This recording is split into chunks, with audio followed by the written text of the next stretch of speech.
top court upholds the death sentences of 5 Bulgarian nurses and a Palestinian doctor. They're accused of intentionally infecting hundreds of children with HIV. Heated debates on Capitol Hill. US lawmakers threaten to start bringing troops home from Iraq within months. Plus sex and hypocrisy. A US senator admits links with a Washington madame after he's exposed by Larry Flint's Hustler magazine.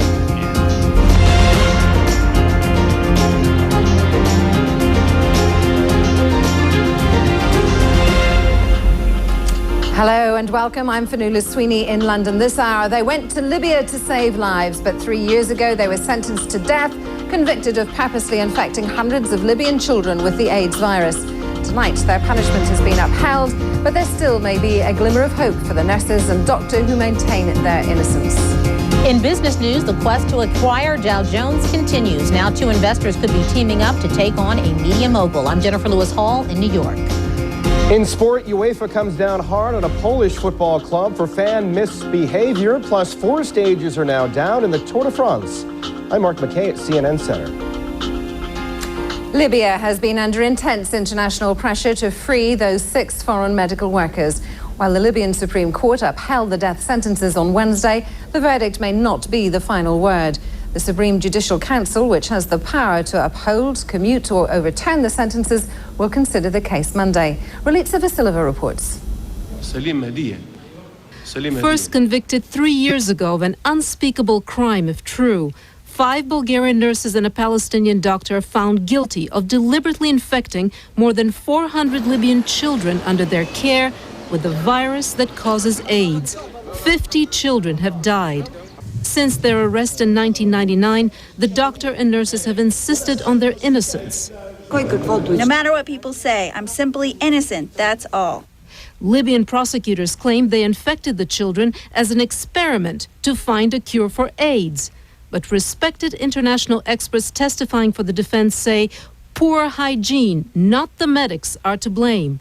They found the HIV strain in Libya's hospitals was present before their arrival in Libya.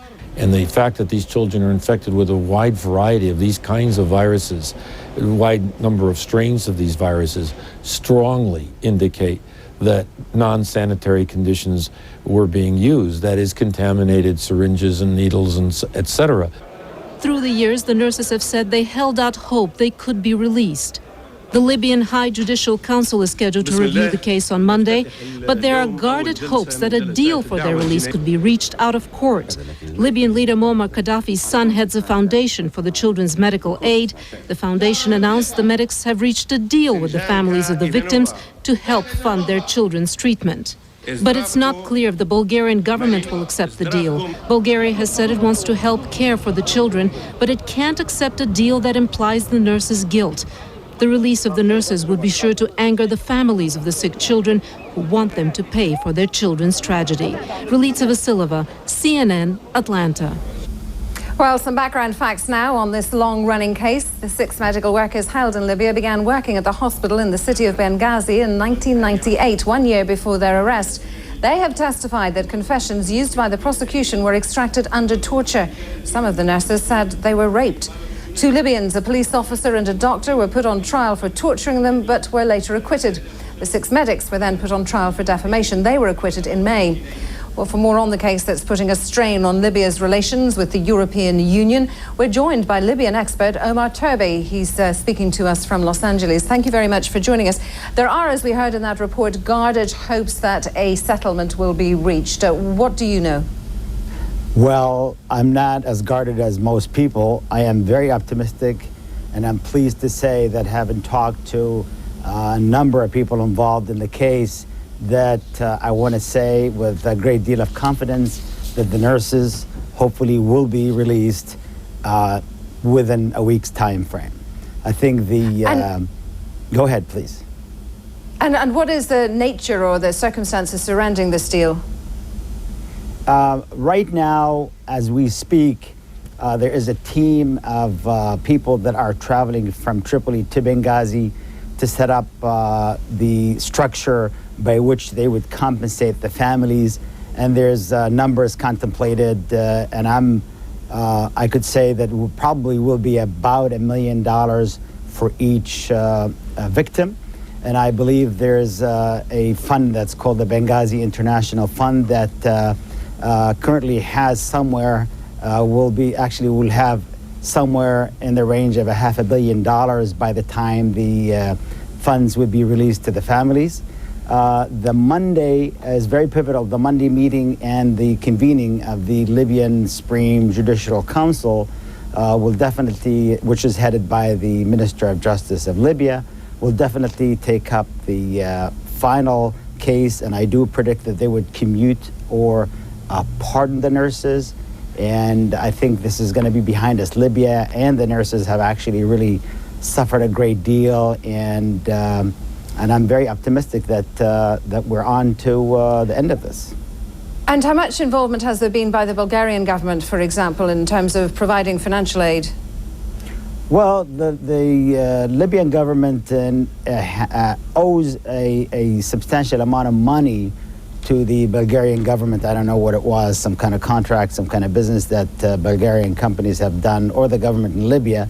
So to just help the process through, the Libyan government has been, I guess, gracious enough or working through this and submitting the funds on behalf of the Bulgarian government and forgiving the so that the Bulgarian government or whatever entity will forgive those amounts of money. The Bulgarians have, as we know, have been reluctant to move forward because of admitting guilt and so forth, but I think they're moving along, and I think the end of this is hopefully in the next week or so. And how difficult do you believe it was for the Libyan government to try to defend its own legal system, at the same time try to repair its ties with the West in terms of trying to reach a settlement here? I mean, could this have happened without international intervention? Well, you know, frankly, the Libyan government has its own internal politics with the families and its own cultural issues. It hadn't really paid as much attention as most people think to any international pressures. I think if there's any last-minute glitch into this whole situation, I can actually assure you that the Libyan government would be steadfast behind the families and not contribute to the release of the nurses. So the judicial system in Libya is worked under the normal circumstances. It's worked its best. The verdict that was handed, I guess, on the 11th. Was anticipated, was expected, and to basically, keep the integrity of the judicial system. But I do predict that the Supreme Council will definitely make a very good decision this coming Monday, and I'm very, very optimistic that the nurses will see the light next week. All right, well, we shall see. I'm sure all of us are looking forward to this. I'm happy. Omar, I'm for one happy. I can see that. Thank you very much indeed for joining us from Los Angeles. Thanks again. Goodbye.